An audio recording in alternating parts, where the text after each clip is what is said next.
ஆண்டவருடைய பிரதான கிருபையினால் இந்த 7 மாதங்கள் கர்த்தர் நம்மை நடத்தி வந்தார். இந்த 8வது மாதத்தில் நம்மை கர்த்தர் கால் வைக்க உதவி செய்திருக்கிறார். ஆனால் காலை வச்சதுனால உள்ளுக்குள்ளே போயிட மாட்டோம். பைபிளில் போட்டிருக்கு, அவர்கள் உள்ளே பிரவேசித்த உடனே, இஸ்ரவேல் ஜனங்கள் கானான் தேசத்திற்குள்ளே பிரவேசித்த உடனே வேதம் சொல்லுகிறது, அவர்கள் பலிபீடத்தை கட்டி கர்த்தரை என்ன பண்ணாங்களாம், துதித்தார்கள், ஆராதித்தார்கள். ஆகவே இன்றைக்கி இந்த காலையில் வந்திருக்கிறீங்க, எல்லோரும் வந்திருக்கிறீங்க, எனக்கு ரொம்ப சந்தோஷம். அடிக்கடி நான் தினந்தோறும் சொல்வது ஒரு வார்த்தை உண்டு, சூரிய ஒளி முகத்தில் படுறதுக்கு முன்னாடி யார் ஒளி நம்ம மேலே படணும்? தேவனுடைய ஒளி படணும். அவ்வளோதான், தேவனுடைய ஒளி நம்ம மேலே படணும். மனுஷன் சத்தத்தை கேட்கறதுக்கு முன்னாடி வசனத்தை கேட்டுறணும். அதனால தான் காலையில் எழுந்திரிச்சு அந்த ஆன்லைன் பேரை வச்சுக்கிறது. வீட்டில் புருஷன் மனைவி பிள்ளைகள் சத்தத்தை தான் கேட்க போகிறோம், ஆனால் அதுக்கு முன்னாடியே யார் சத்தத்தை கேட்டுடணும்? தேவ சத்தத்தை கேட்கணும்.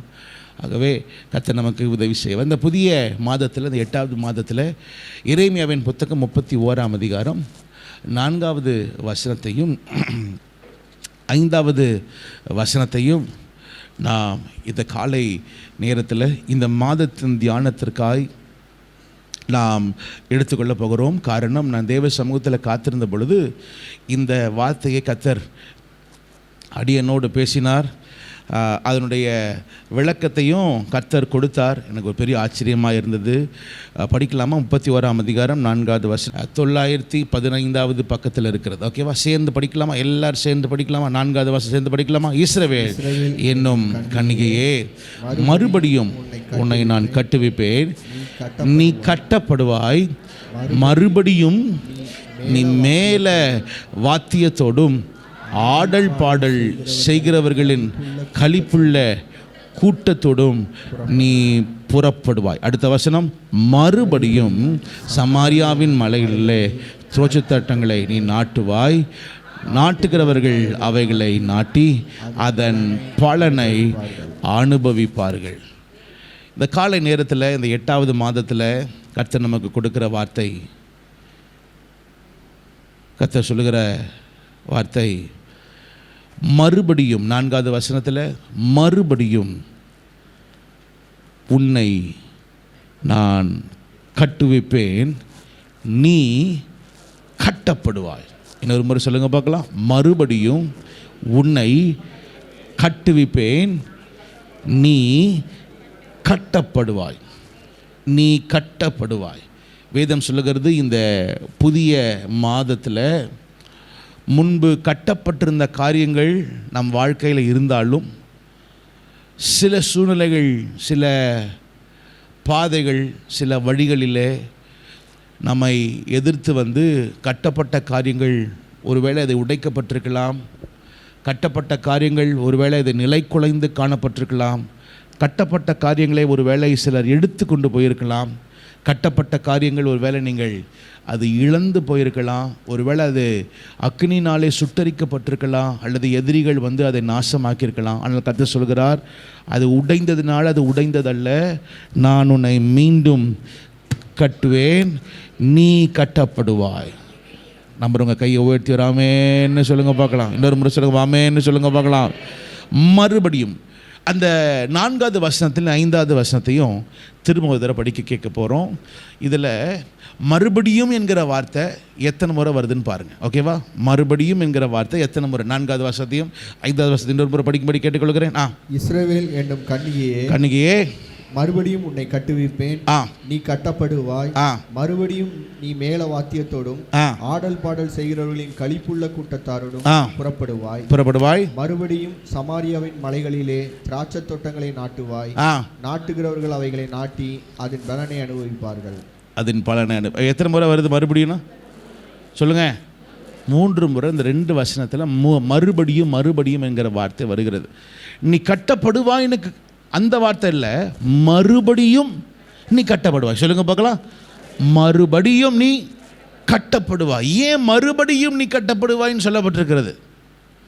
ஏன் நீ கட்டப்படுவாய்ன்னு இல்லாதபடி எப்படி இருக்குது?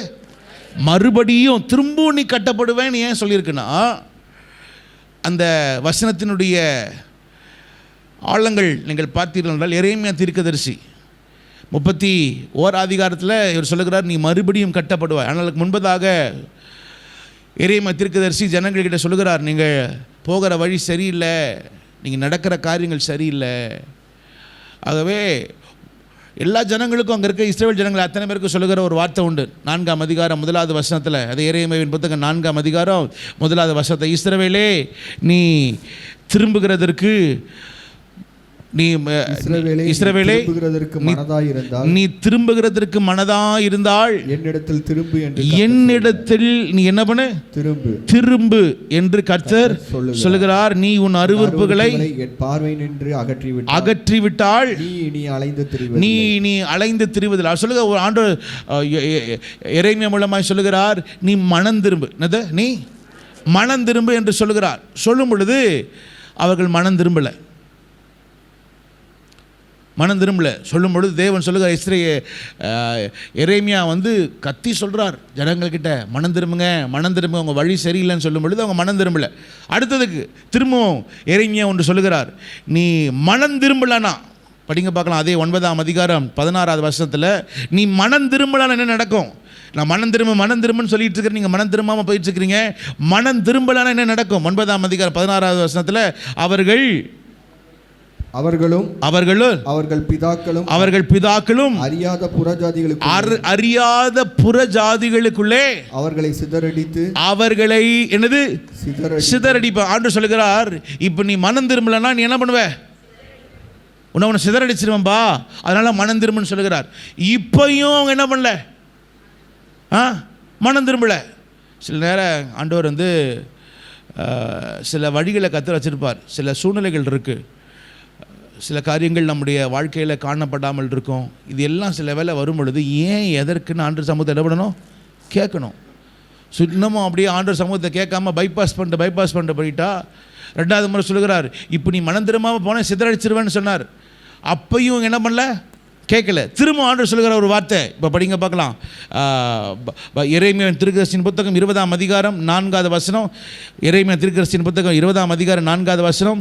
கர்த்தர் மேலும் கர்த்தர் இதோ நான் உன்னையும் உன் எல்லா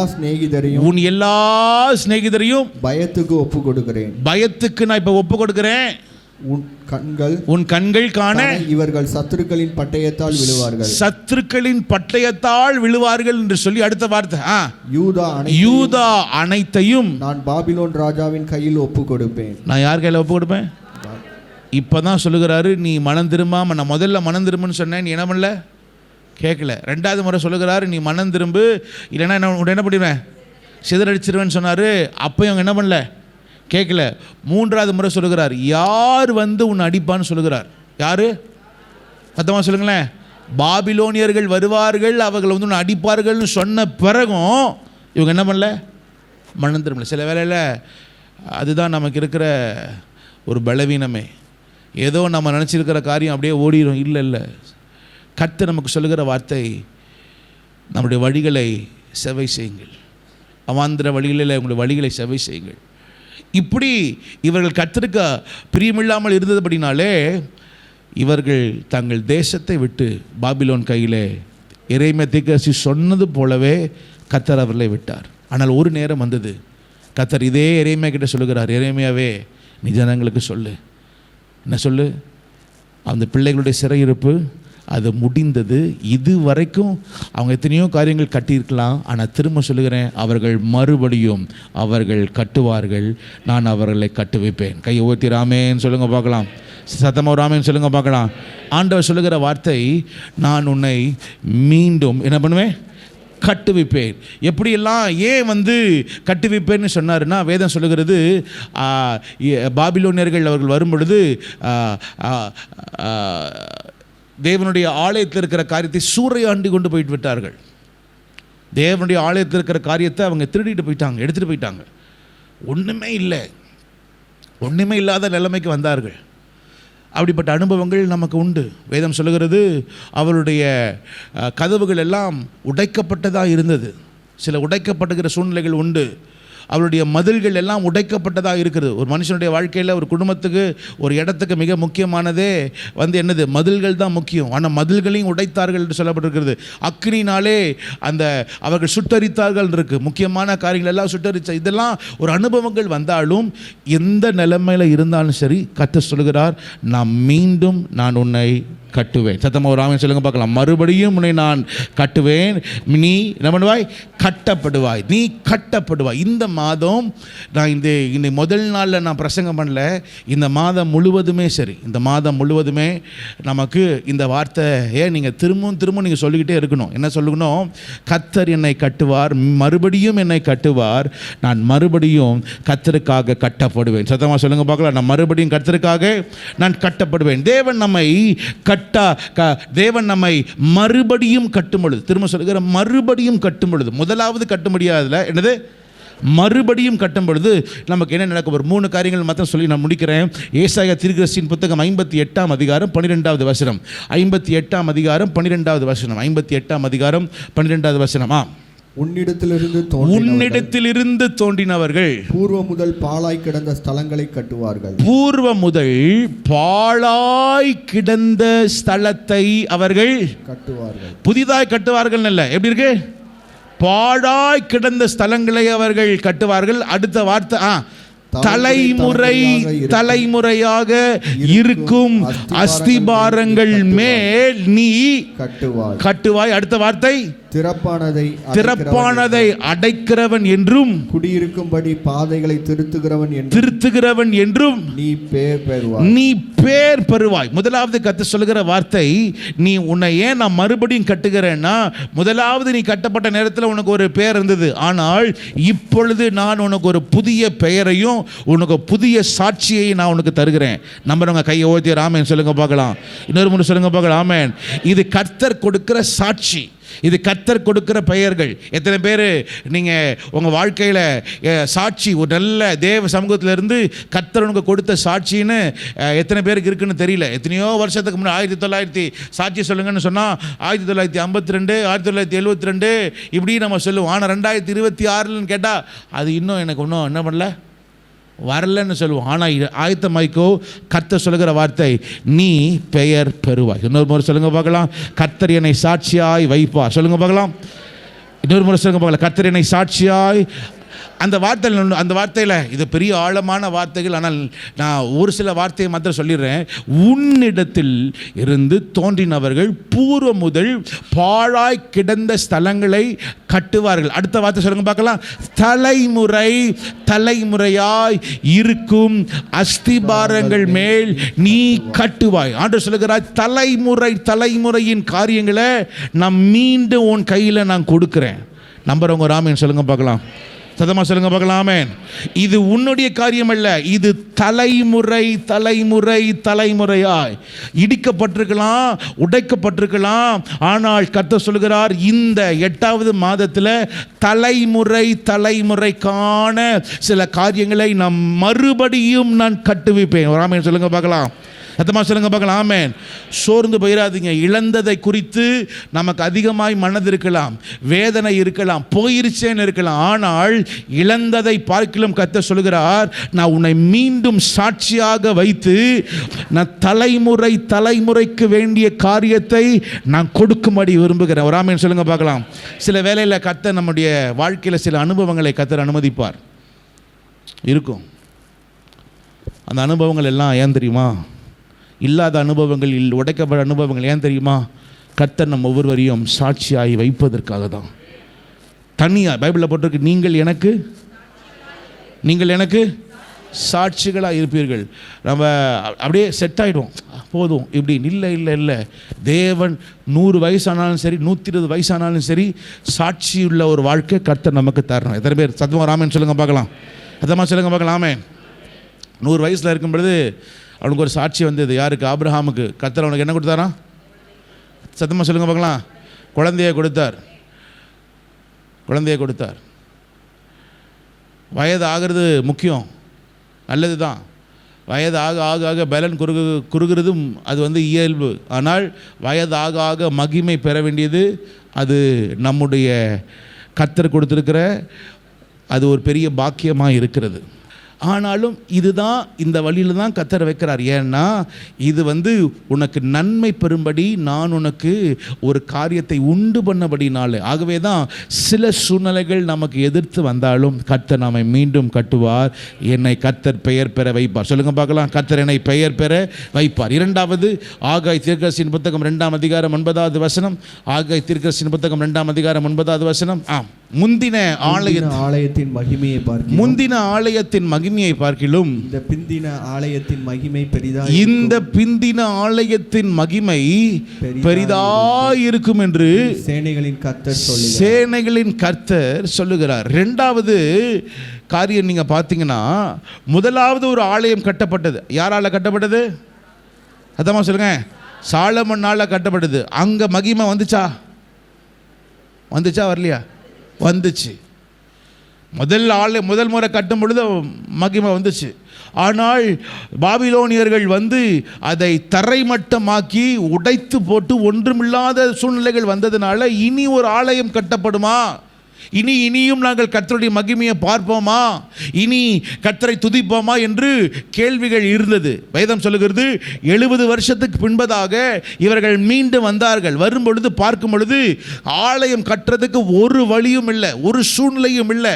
எல்லாமே உடைக்கப்பட்ட சூழ்நிலை, எரிக்கப்பட்ட சூழ்நிலை. ஆனாலும் கர்த்தர் சொல்லுகிற வார்த்தை எஸ்ரா கிட்ட, எஸ்ராவே, முந்தின ஆலயத்தின் மகிமையை பார்க்கிறோம், பிந்தின ஆலயத்தின் மகிமை அது எப்படி இருக்குமா?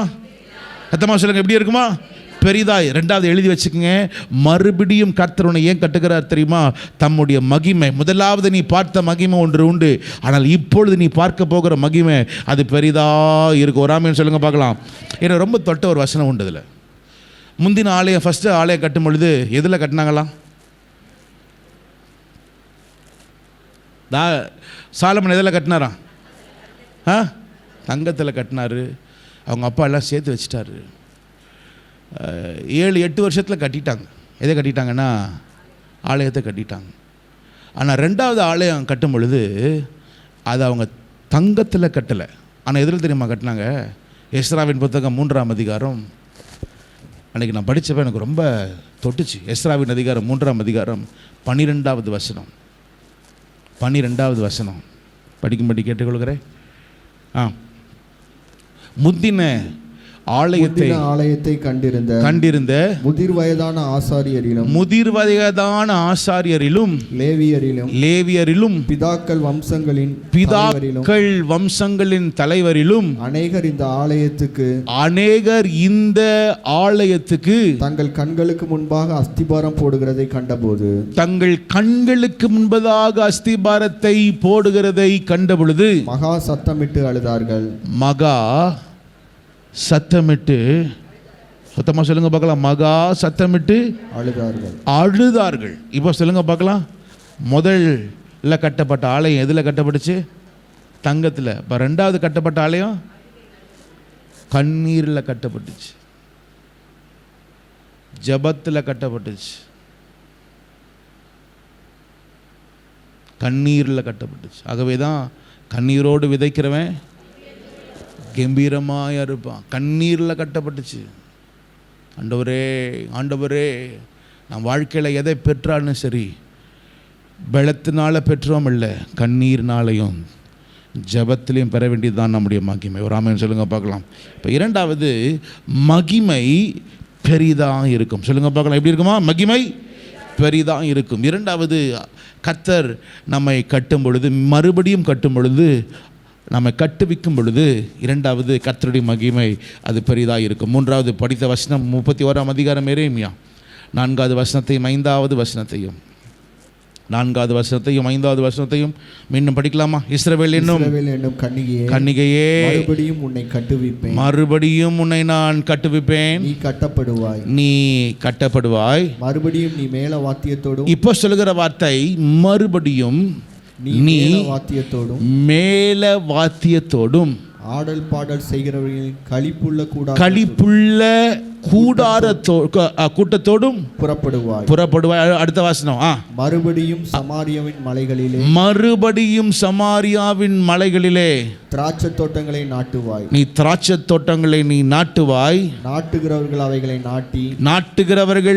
அவைகளை நாட்டி அதன் பலனை அனுபவிப்பார். மூன்றாவது கர்த்தர் சொல்கிறார், மறுபடியும் கர்த்தர் கட்டும் பொழுது நீ பலனை சொல்லுங்க, பலனை அனுபவிப்பாய். பலனை பார்ப்பாய் இல்லை, பலனை கேட்பாய் இல்லை, பலனை அனுபவிப்பாய். இந்த மாதத்தில் கர்த்தரிடத்திலிருந்து மெய்யாகவே உனக்கு ஒரு பலன் ஒன்று உண்டு. அதை நீ பார்க்க மாட்ட, அதை கேட்க மாட்ட, அதை நீ அனுபவிப்பாய் என்று கர்த்தர் சொல்கிறார். இன்னொரு முறை சொல்லுங்கள் ஆமேன்னு சொல்லுங்கள் பார்க்கலாம். இன்னொரு முறை சொல்லுங்கள் பார்க்கலாம் ஆமே. அதை கர்த்தர் அதை உங்களுக்கு இந்த புதிய மாதத்தில் செய்வாராக. வருகிற மாதம் முழுவதுமே தேவன் நமக்கு இந்த வார்த்தைகளிலிருந்து தேவ வசனத்தையும் தேவ செய்தியையும் கர்த்தர் நமக்கு கொடுப்பார். நான் கடந்த நாட்கள் அதிகாலை ஜெபங்களிலே நமக்கு இப்போ எந்த அதிகாரம் படிச்சுட்டு எந்த புக்கு படிச்சுட்டு இருக்கிறோம்? எஸ்ரா நெஹேமியாவை படித்திட்டு இருக்கிறோம். அப்போ தான் என்னோட ஆண்டவர் இந்த வார்த்தையை சொன்னார். நான் வேற ஒரு பிரசங்கத்தை தான் நான் மைண்டில் வச்சுருந்தேன். ஆனால் என்னோட ஆண்டவர் இந்த வார்த்தையை கிளியராக சொன்னார். நான் மறுபடியும் நான் இவரை கட்டுவேன், இவர்கள் கட்டுவிக்கப்படுவார்கள். கையை உயர்த்தி அந்த வார்த்தையை சொல்லுங்கள். ஆண்டவரே, நீர் மறுபடியும் நீர் கட்டுவீராக. 2 கையை உயர்த்தி இந்த காலை நேரத்தில்